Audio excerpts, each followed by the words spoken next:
Ayan, hello, good morning po. What's up po ulit mga kabakyard? So ngayong umaga, pag-usapan lang natin yung mga gamot.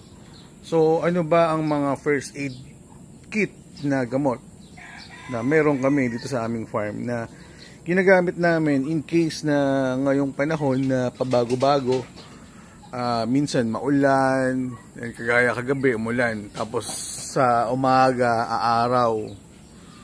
So yan, so mga first aid kit namin, so para dito sa aming farm. So nandiyan dyan yung mga syringe natin, disposable syringe. So ayan, so ang ginagamit namin is the disposable syringe na per box ako kumu-order nito. Ayan, paubos na nga siya actually. So kailangan ko na siyang umorder ng bago. So kasi para hindi makontaminate yung mga gamot natin, kaya disposable syringe ang gamit natin. Tapos ito, hindi nawawala ang ating B-complex with liver extract. So ito para sa pampagana kumain ng ating mga alagang kambing kapag may time na nagtatay sila or upset yung ano nila, magulo yung rumen nila. So ayan, meron tayong B-complex with liver extract, pampagana kumain.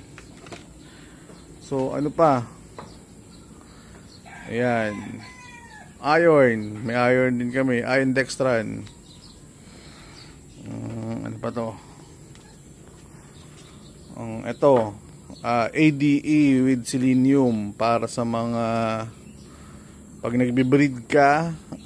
Kasi ito hindi naman masyadong magamit kasi ano to pag breeding season lang namin ginagamit, ADE plus selenium.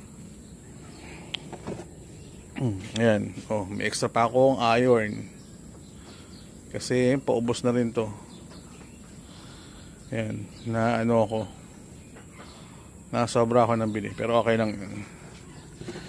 Tapos ayan, meron din tayong oxytetrite, pang ano to, antibacterial. Ayan, ito ginagamit natin kapag medyo malala na yung pagtatay niya or kapag may mga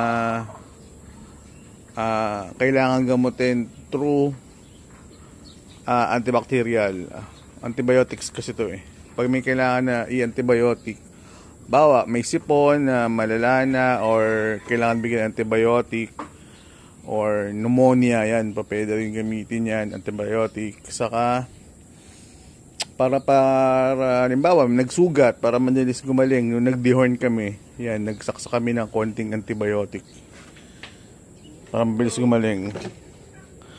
So ito rin, ubos nga lang ito, may konti pa siyang natitira. Belamil, yan, liver extract din to. Itong belamil na to, mas matapang siya dito. So kung kukumparahin niyo yung kulay, ayan siya. Ito ang kulay nito light, ito kulay nito dark. So liver extract din yan. So ang ganda nitong vitamins na to, sa mga nagsasabong ginagamit yan, sa mga nagmamanok, sa kambing maganda rin epekto niyan sa kambing. Marami ng ano yan marami nang nagamot yan dito sa aming farm. So mayroon din kaming ito, albendazole. So ang gamit namin, Balbacin and albendazole. So lahat yan bago namin pinakasta. Yan, bago namin nagpakasta, so nagpurga muna kami. So ngayon may mga laman yung tiyan nila, so hindi kami gumagamit nito. So ang gamit namin nito, ang bili namin nito, baka possible na lumabas yung mga kambing by January. So baka January kami bumili nito. Kasi after mga anak, ayan, magpupurga kami. Mga after 2 to 3 days, purga kami. Tapos, syempre, hindi rin mawawala, Combinex. So, Combinex for wound spray. Pag nanganak, spray may pusod, gamit natin to.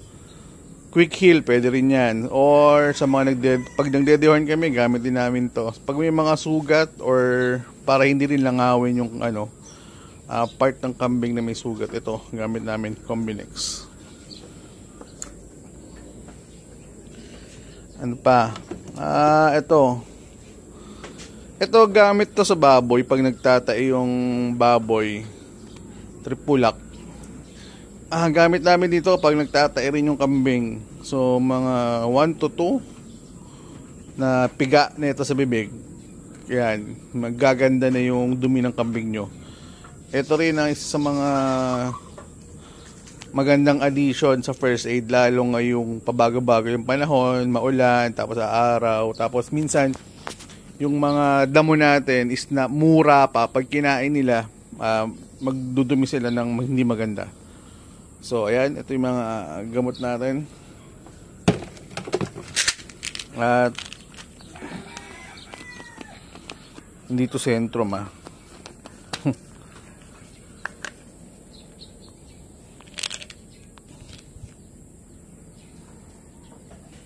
Ba't may sentrum dito? Alam ko may isa pa akong gamot dito pero hindi natin ginagamit.